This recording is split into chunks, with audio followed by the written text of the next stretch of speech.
السلام عليكم ورحمة الله وبركاته، شلونكم اخواني؟ شلونكم؟ شلون صحتكم اعزائي؟ بالنسبة للعنب، تقوية العنب، عندنا سماد كلش مهم، سماد يقوي العنب.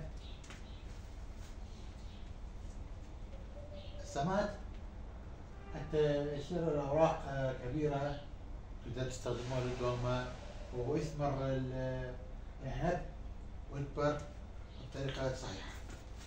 الطريقة هي شلون أعزائي؟ جري السماد،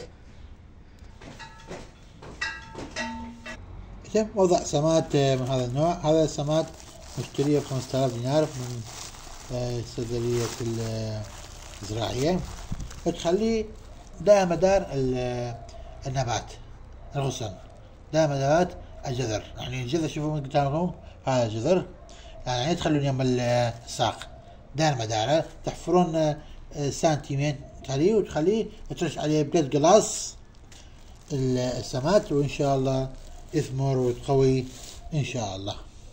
هذا يفيد النبات ويفيد العنب والمشمش، أوكي، يفيد كل شيء، أغلب النباتات.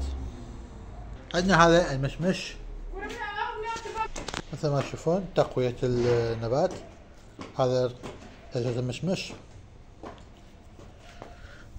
تخلوه هنا الساق، هذا الساق مو هذا الساق هنا يشي دائما داره، تحفرون سنتيمين تخلون بقد قلاص هذا السماد العضوي، ان شاء الله يفيدكم ويستثمر ويصير يثمر النبات ويقوم يطول ان شاء الله ويتقوى ان شاء الله.